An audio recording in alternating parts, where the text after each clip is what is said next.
Animation की दुनिया में वेलकम। आज हम जिस मूवी को एक्सप्लेन करने वाले हैं वो बेस करती है एलिमेंट्स पर। ऐसे तमाम एलिमेंट्स जो इस दुनिया में एग्जिस्ट करते हैं और क्या हो अगर ये तमाम एलिमेंट्स अपनी एक नई दुनिया बना ले और उसमें रहने लगे। मूवी के स्टार्ट में दो फायर एलिमेंट को दिखाया जाता है जो बोट पर सवार होकर ट्रेवल कर रहे थे। अब ये दोनों एक ऐसी सिटी में पहुंच गए थे जहाँ पर हर एलिमेंट रहता था। इस सिटी का नाम ही एलिमेंट सिटी रखा गया था। इन फायर एलिमेंट्स का नाम बैर्नी और सिंडर था। ये दोनों पहले फायर एलिमेंट्स थे जो कि इस सिटी में रहने के लिए आए थे। बैर्नी और सिंडर को सिटी के एंट्री टिकट तो मिल जाता है, फिर बारी आती है इनके रहने की। अब बैर्नी तलाश करने लगता है रेजिडेंसी को जहाँ ये लोग रह सकते, लेकिन कोई भी एलिमेंट इनको रेंट की जगह देने से मना कर रहा था क्योंकि हर एलिमेंट इन्हें खुद के लिए डेंजर मानता था। बहुत कोशिश के बाद बैर्नी को कोई जगह रेंट के लिए नहीं मिलती तो थक हार कर वो एक स्टेशन पर बैठ जाते हैं। इधर बैर्नी उदास बैठा था। इसे एक बहुत पुरानी सी बिल्डिंग दिखाई देती है जिसे देखकर बैर्नी काफी खुश हो जाता है कि चलो कोई जगह तो मिली। जब बैर्नी और सिंडर इस जगह को अंदर से देख रहे थे, यहाँ मालूम पड़ता है कि वो जगह अंदर से काफी खराब और पुरानी है। इधर जगह जगह पर वाटर पाइप लीक कर रहे थे जिन्हें देखकर सिंडर थोड़ी परेशान हो जाती है, लेकिन ये जगह इनका वाहिद सहारा थी। अब बैर्नी इस जगह की मुरम्मत करके इसे रहने के काबिल बना लेता है। दोनों काफी मुतमईन थे और ये कपल इस जगह को ही अपना मुस्तकिल ठिकाना बना लेते हैं। अब अगले सीन को दिखाया जाता है कि इस कपल के यहाँ एक प्यारी सी बच्ची की बर्थ होती है जिसका नाम एम्बर रखा जाता है। ये कपल बहुत खुश था। बैर्नी पास रखे हुए ब्लू फ्लेम का कुछ हिस्सा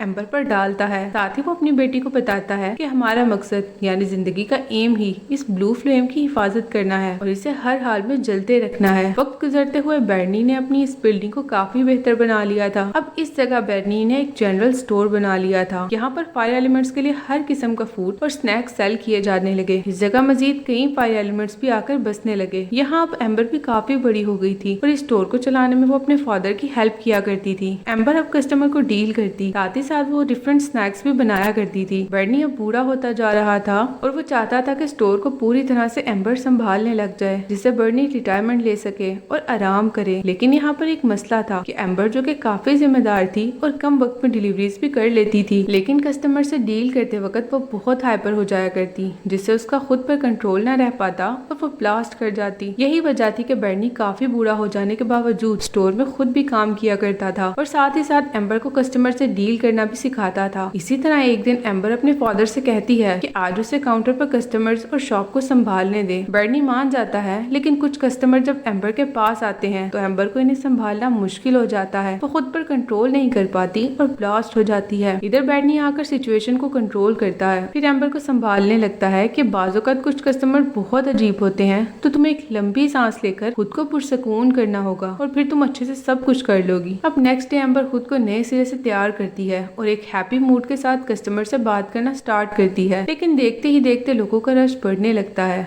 और इसमें सब एम्बर का गुस्सा आउट ऑफ कंट्रोल हो जाता है। एम्बर इन सब की बातों का जवाब देने और इन्हें डील करने में नाकाम हो रही थी। इससे पहले कि वो अपने पैशंस को खो देती, वो तेजी से बेसमेंट की तरफ भागती है। बेसमेंट में पहुंचते ही वो जोर से चिल्ला उठती है और एक जोरदार ब्लास्ट कर देती है। एम्बर के ब्लास्ट होने से वहाँ पर मौजूद वाटर पाइपलाइन कनेक्शन खराब हो जाता है। ये पाइपलाइंस बहुत पुरानी थी और इस ब्लास्ट की वजह से जगह जगह लीक करने लगते हैं। ये लीकेज बड़े लेवल की थी। जब भी बेसमेंट में इसकी वजह से पानी भरने लगता है। अभी एम्बर इसके बारे में सोच ही रही थी कि पानी में से वाटर एलिमेंट का एक मैन निकलता है। इसका नाम वेड था और ये एक इंस्पेक्टर था। वेड का काम इंस्पेक्शन करना था। वेड जब देखता है कि इस बेसमेंट की पाइपलाइंस बहुत पुरानी है और ये जगह जगह से लीक कर रही हैं, वेड अब इसका चालान बनाने लगता है जिसके मुताबिक एम्बर को इन सारी पाइप्स की मुरम्मत करना होगी या फिर इन्हें चेंज करना होगा। वेड इधर बात बात पर रो रहा था। यहाँ पर बताया जाता है कि वाटर एलिमेंट्स बहुत ज्यादा इमोशनल होते हैं और बात बात पर रोने लगते हैं। वेड अब एम्बर को उस चालान के बारे में बता रहा था और साथ ही साथ वो रोता भी जा रहा था। एम्बर उसे चालान काटने से रोकना चाहती थी। कहती है कि क्योंकि इस दुकान को बहुत पहले इसके फादर ने अपने हाथों से बनाया था, इसी वजह से पाइप्स पुराने हैं और उनकी मुरम्मत होना बाकी है। इधर वेड को ये मालूम पड़ जाता है कि इस शॉप का परमिट भी नहीं है। इसका मतलब शॉप पर एक और चालान बनता है जिससे तब पक्का ये शॉप बंद कर दी जाएगी। ये सुनकर एम्बर के पसीने छूटने वाले थे। वो तेजी से वेड के पीछे जाती है ताकि इसे चालान जमा करवाने से रोक सके। हालांकि जिस जगह वेड जा रहा था वो दूसरे एलिमेंट का एरिया था। एम्बर समेत फायर एलिमेंट्स इस जगह नहीं जाते। एम्बर इसके पीछे जाती है और ऑफिस के बाहर ऑयल की मदद से खुद को बहुत बड़ा कर लेती है ताकि वो वेड को अंदर जाने से रोक सके, लेकिन वेड किसी भी तरह से अंदर चला ही जाता है और चालान ऑफिसर के पास जमा करवा देता है। बाहर एम्बर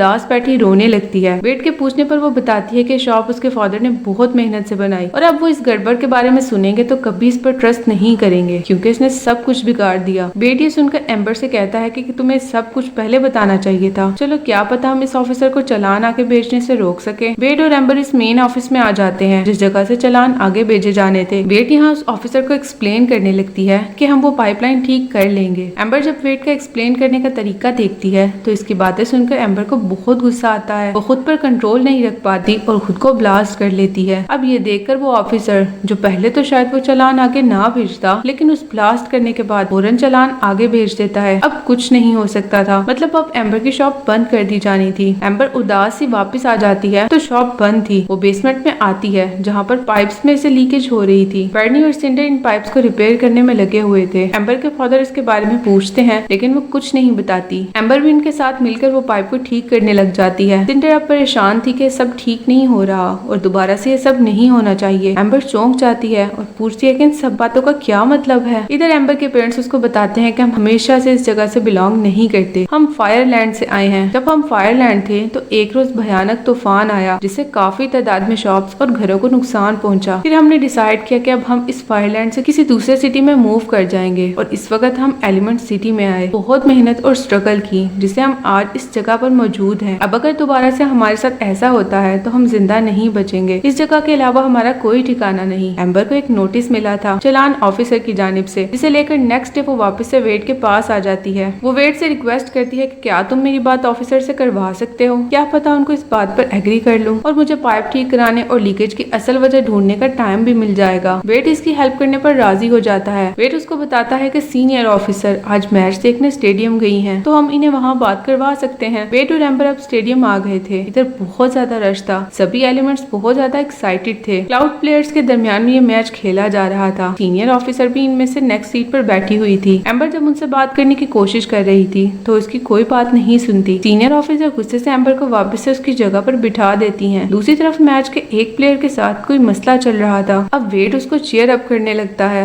उसके देखा देखी सब ऑडियंस भी वेड का साथ देते हैं जिससे वो काफी बूस्ट अप होता है और काफी अच्छा खेलने लगता है। खेल में अब काफी एनर्जी आ गई थी। अब एम्बर भी उस प्ले को काफी एंजॉय करती है। खेल खत्म होने के बाद वो लोग बाहर आ जाते हैं। तभी वो सीनियर ऑफिसर से रिक्वेस्ट करती है कि उसका चालान कैंसिल करवा दे क्योंकि वो शॉप उसके लिए बहुत खास है। सीनियर ऑफिसर भी कहते हैं कि तुम समझ नहीं रही हो, इस तरह अगर लीकेज होती रही तो इसमें बहुत खतरा है, तुम्हें अपनी शॉप को रिपेयर करना होगा। इसी सूरत में ही शॉप को वापस से खोला जा सकता है। अब एम्बर मान जाती है और वो लीकेज की मेन वजह ढूंढने निकल पड़ती है। इस काम के लिए वो वेड की हेल्प भी मांगती है। अब इधर एम्बर को कुछ ख्याल आता है और वो पूछती है कि तुम इस दिन बेसमेंट के पाइप में कैसे आए। वेड बताता है कि मैं किसी जगह इंस्पेक्शन के लिए गया हुआ था, लेकिन पानी के थ्रू वो बहता हुआ एम्बर और उनकी पाइपलाइंस में अटक गया। फिर जब एम्बर ने वो ब्लास्ट किया जिसकी वजह से वेड उनकी बेसमेंट तक आ गया। ये सुनकर एम्बर को एक बार फिर से रिग्रेट होने लगता है क्योंकि वो खुद पर कंट्रोल नहीं रख पाती। इस कदर गड़बड़ होने की वजह सिर्फ और सिर्फ वो खुद है। वेड और एम्बर अब निकलते हैं वो जगह ढूंढने जिस जगह वेड इंस्पेक्शन करने गया था और पानी के साथ बहता हुआ एम्बर के घर तक आ गया था। इस पर्पस के लिए एम्बर एक एयर बलून बनाती है और इसके थ्रू ये दोनों इस जगह को ढूंढने लगते हैं। ये वो जगह थी जहाँ पर शिप्स के गुजरने की वजह से कुछ टूट फूट हो गई थी। वेड और एम्बर अब उस जगह तक आ गए थे। अब एक बड़ा मसला इस होल को ठीक करने का था। इस पोर्ट पर शिप्स आकर रुकते थे और ठीक इसी वक्त एक शिप वहाँ से गुजरता है तो इसी होल से पानी तेजी से उनकी तरफ आता है। ये पानी उनको बहा कर ले जाने वाला था। इधर एम्बर उसको बचा लेती है। एम्बर जब पानी के बहाव को देखती है तो घबरा जाती है क्योंकि पानी इस कदर ज्यादा था कि दोबारा से इनकी शॉप में लीकेज कर सकता था जिससे वो पाइपलाइन टूट सकती थी। एम्बर परेशानी से इधर उधर देखती है कि किसी चीज से वो पानी के इस बहाव को रोक सके। नजदीक ही एम्बर को सैंड से भरी हुई कुछ बोरियां नजर आती हैं तो वो एक एक करके इन बोरियों को वेड की तरफ फेंकने लगती है। वेड इनकी हेल्प से उस होल को कवर कर देता है। इस तरह से वो पानी को रोक लेते हैं। अब दोनों बहुत खुश थे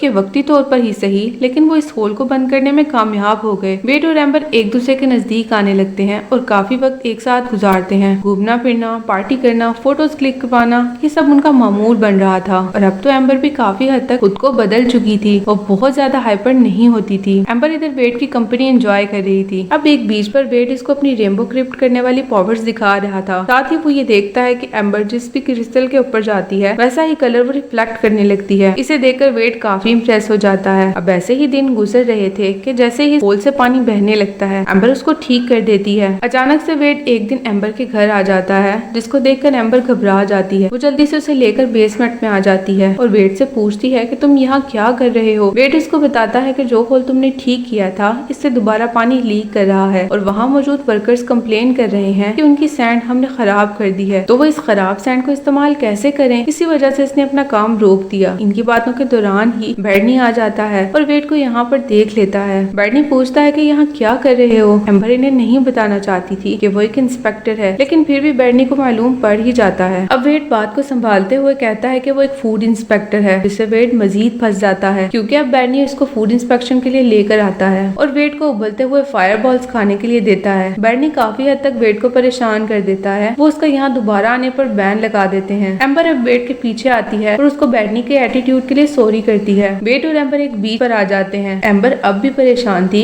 कि लीकेज वाले मसले को कैसे ठीक करें क्योंकि कोई इंस्पेक्टर और एडमिनिस्ट्रेशन भी उनकी हेल्प नहीं कर रही थी। एम्बर बहुत उदास थी। वो इस शॉप को खोना नहीं चाहती थी और ना ही अपने फादर का भरोसा तोड़ना चाहती थी। एम्बर इधर स्टैंड पर बैठ जाती है, लेकिन वेड नोटिस करता है कि जिस जगह एम्बर बैठी थी वो जगह की रेत कांच में बदल गई है। जब वो एम्बर से इस बारे में कहता है तो वो नॉर्मल सी कहती है कि हाँ मैं कर सकती हूँ। एम्बर एक बॉल बनाती है और इसी कांच की हेल्प से उसमें से एक फ्लावर भी, और इसी से एम्बर को एक आइडिया आता है। एम्बर तेजी से उस होल की तरफ जा रही थी जिसे वो रेत के ग्लास में बदलने वाली थी। वेड भी इसके साथ आता है। एम्बर इस सारी रेत को एक बड़े से मजबूत ग्लास में बदल देती है। इनका ये आइडिया काम कर जाता है जो काफी हद तक पानी को रोक सकता था। एम्बर खुश थी कि अब इसकी शॉप को वो चालान सीनियर ऑफिसर कैंसिल कर देंगी। एम्बर अब घर आ जाती है और देखती है कि उसके फादर काम कर रहे हैं, हालांकि वो बहुत बूढ़े और कमजोर हो गए हैं। एम्बर उन्हें आराम करने का कहती है और खुद शॉप संभालने लगती है। बैडनी भी देखती है कि एम्बर काफी जिम्मेदार हो गई है और तो और वो अब खुद पर कंट्रोल करना सीख रही थी। अब वो अक्सर खुश रहा करती थी और इसी खुशी को एम्बर की माँ सिंडर भी महसूस करती हैं, तो वो इस हैप्पीनेस की रीजन को तलाशने के लिए उसका पीछा करने लगती हैं। साथ ही वो वेड और एम्बर की फोटोज भी देख चुकी थी। हालांकि इन पिक्चर्स में वेड क्लियर दिखाई नहीं दे रहा था। दूसरी तरफ एम्बर मिलने आई थी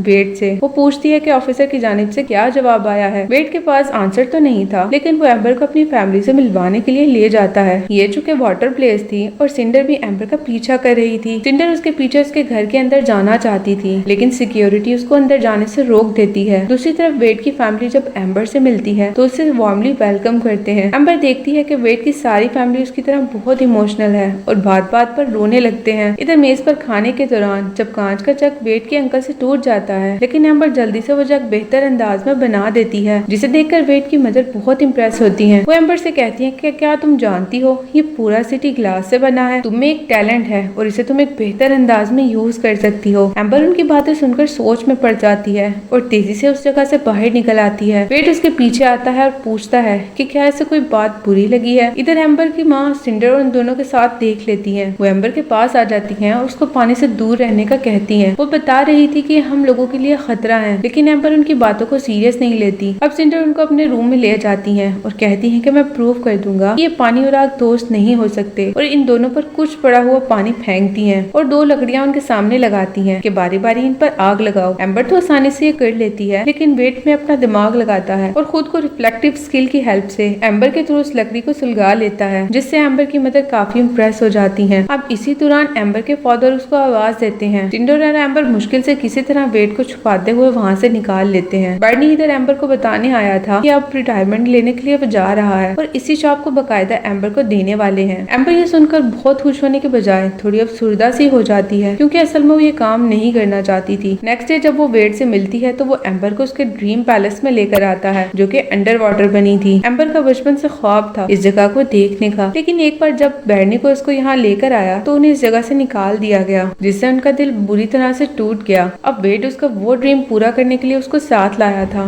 वो क्लाउड की हेल्प से पानी के अंदर एक एयर बबल बनवाता है, जो कि सिर्फ 20 मिनट के लिए था। अब एम्बर इस बबल में जम कर जाती है। वेड इसको पानी में ले जाता है और वो फ्लावर जो पानी के अंदर खिलता था, पानी में मौजूद बिल्डिंग, फिशेस और इसके खूबसूरत नजारों को देखकर एम्बर बहुत मेस्मराइज होती है। अब 20 मिनट पूरे होने का इन्हें एहसास ही नहीं हो पाता, लेकिन वेड जल्दी से उसको बाहर निकालना चाहता था, क्योंकि बबल अब मुसलसल छोटा होता जा रहा था। अगर पानी में ही वो बबल टूट जाता तो एम्बर मर सकती थी। जैसे तैसे वो एम्बर को बाहर लेकर आया, लेकिन उसे बुरा लग रहा था, क्योंकि अगर उसे जरा सी देर हो जाती तो एम्बर जान से चली जाती। लेकिन एम्बर इस विजिट से बहुत ज्यादा खुश थी। अब वेड उसका हाथ पकड़ने लगता है, फिर वो डरने भी लग जाता है कि कहीं कुछ गड़बड़ ना हो जाए। एम्बर तेजी से वापस अपने घर की तरफ आ जाती है। इधर बैडनी ने सब फायर एलिमेंट्स को इनवाइट कर रखा था और अनाउंसमेंट करने वाली थी। वो अपनी शॉप को मुकम्मल तौर पर एम्बर के हवाले करने वाले हैं और खुद रिटायरमेंट ले रहे हैं। लेकिन फिर वाकई गड़बड़ हो जाती है। इधर वेड आ जाता है और उसे समझाने लगता है कि तुम्हें ग्लास वर्क बहुत अच्छे से आता है, तुम्हारा ड्रीम वो काम है तो वही करो। इन्हीं बातों के दौरान पता चल जाता है कि पाइप लीक की असल जिम्मेदार तो एम्बर का ब्लास्ट होना था और इस लीकेज की वजह से इनकी शॉप को चालान कट चुका है। ये सुनकर बैडनी रिटायरमेंट लेने से मना कर देता है और एम्बर के फादर उससे नाराज हो गए थे। जब वो ये सब देखती है तो बहुत उदास हो जाती है। एम्बर दुखी दिल के साथ सिटी के पास वाले ब्रिज पर आ जाती है। वो अपने फादर को नाराज नहीं करना चाहती थी। एम्बर एक बेंच पर बैठी थी जब उसकी नजर डैम के उस होल पर पड़ती है जिसे उसने कांच की हेल्प से जोड़ा था। इस तरफ पानी जोरों से आ रहा था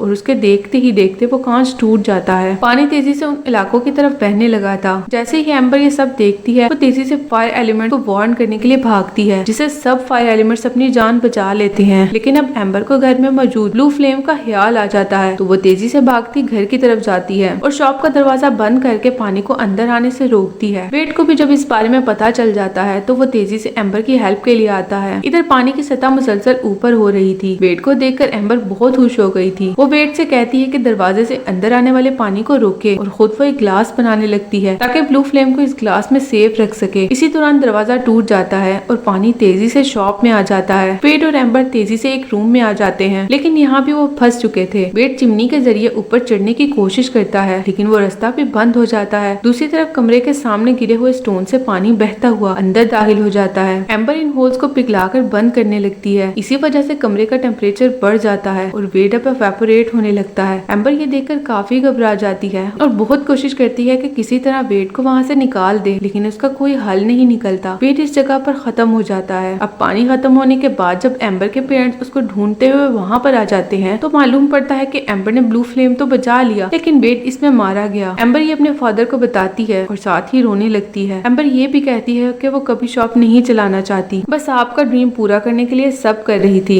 एम्बर के फादर कहते हैं कि वो तो बस एम्बर को खुश देखना चाहते थे, बाकी एम्बर जो भी करना चाहे उसकी मर्जी। उनकी इमोशनल बातें सुनकर कमरे की छत से पानी टपकने लगता है और ये देखकर एम्बर समझ जाती है कि वो वेड ही है। एम्बर अब मजीद इमोशनल बातें करने लगती है जिससे वेड ऊंची आवाज में रोता है और बिल आखिर एक बर्तन में मुकम्मल आ जाता है। एम्बर खुश थी कि वो ठीक हो गया है। अब एम्बर के फादर उसको आगे पढ़ने के लिए बाहर भेज देते हैं। अपनी शॉप से वो रिटायरमेंट ले लेते हैं और खुशी खुशी सब रहने लगते हैं और इसी हैप्पी सीन के साथ इस मूवी की एंडिंग हो जाती है। तो गाइस, इस मूवी को अपना ढेर सारा प्यार दें, ज्यादा से ज्यादा लाइक और शेयर करें। अपने इस चैनल के साथ जुड़े रहने के लिए सब्सक्राइब जरूर करें। मिलेंगे नेक्स्ट वीडियो में, तब तक के लिए गुड बाय।